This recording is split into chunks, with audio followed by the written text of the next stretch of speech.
Abordaremos el estudio de la fenomenología como una rama de la filosofía que busca estudiar el comportamiento del ser humano en ciertos aspectos interesantes de ella.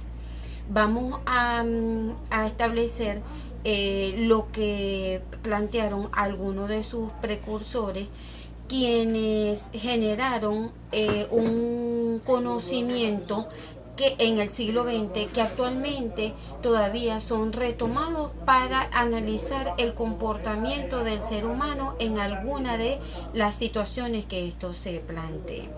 Se dice que tanto es así que esta corriente tuvo influencia en el Papa Juan Pablo II y algunos de los hechos que él planteó en su momento tuvieron que ver con esta rama de la filosofía que tuvo influencia en él.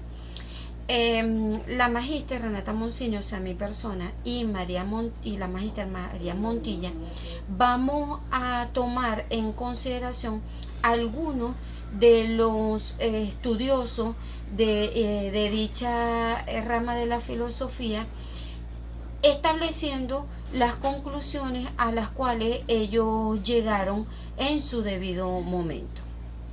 Entonces, ¿qué es la fenomenología? Como lo dije anteriormente, es una rama de la filosofía, pero que va más allá de esta. Se desprende de la filosofía, pero va más allá de esta, porque se encarga del estudio de la conciencia, de las cosas tal y como ocurren en ella.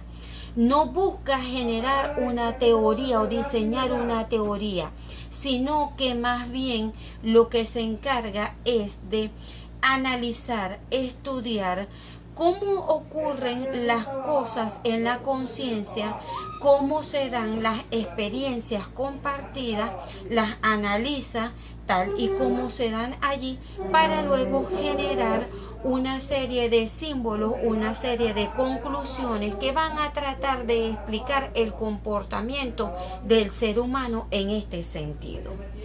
La fenomenología parte de lo que es el empirismo y la intuición.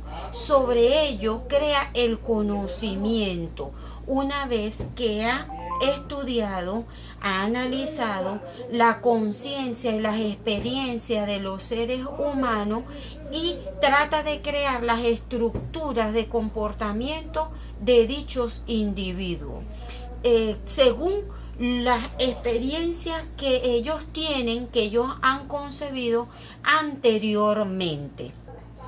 Como primer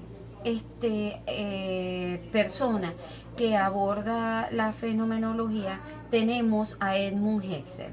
Es un filósofo alemán nacido en la localidad de Murano, que es el precursor de la fenomenología trascendental en el siglo XX.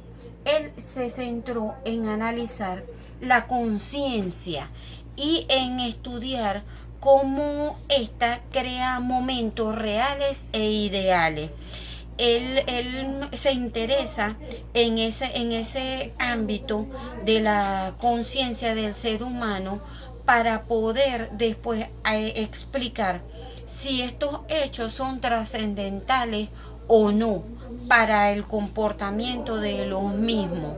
El Edmund establecía o partía de la idea de que en la psicología las ideas que genera el ser humano son subjetivas, no son reales, carecen de veracidad. En cambio, las ideas que se conciben a través del fenómeno fenomenológico sí tienen carácter objetivo, realista, idealista, por cuanto analiza lo que ocurre en la conciencia y luego de allí es que se van desprendiendo las conclusiones de esta. En este sentido, Edmund suspende la conciencia como aquello donde pueden darse los hechos para luego describirlos como tal.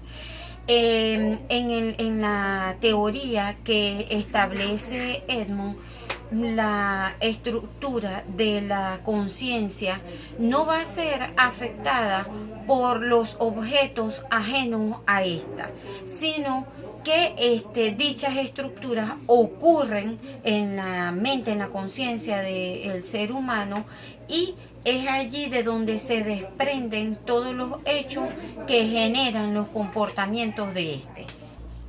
A continuación, los dejo con mi compañera María Montilla, quien le va a explicar los basamentos de otros dos estudiosos de esta rama de la filosofía, quienes continuaron, uno de ellos continuó el estudio de Edmund, logrando refutar y mantener alguno de sus postulados para luego generar una teoría propia.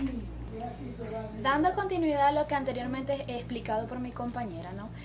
La fenomenología interpretativa o hermenéutica fue propuesta por Martin Heidegger como una metodología filosófica para descubrir el significado del ser o la existencia de los seres humanos de una manera diferente a la tradición positivista. Heidegger critica la versión cartesiana según la ontología griega. Para captar el ser del ente, tiene que orientarse previamente en un atributo en que cada rasgo, en este caso de lo que significaría el ser.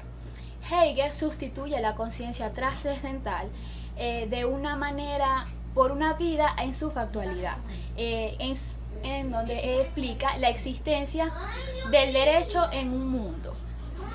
La fenomenología pasa a lo que es la hermenéutica para evitar dichos prejuicios, centrándose en su analítica existencia, en el significado del ser.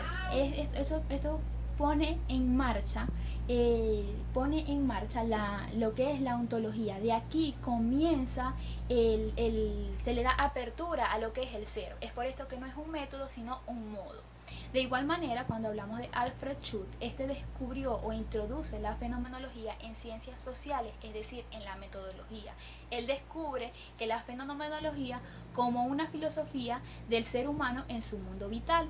Es decir, para lograr explicarlo tiene que hacerse desde la perspectiva científica. Por esto que esto no se evidencia y se centra en la constitución de la conciencia subjetiva. Esto va de la mano con la comprobación de los hechos científicos.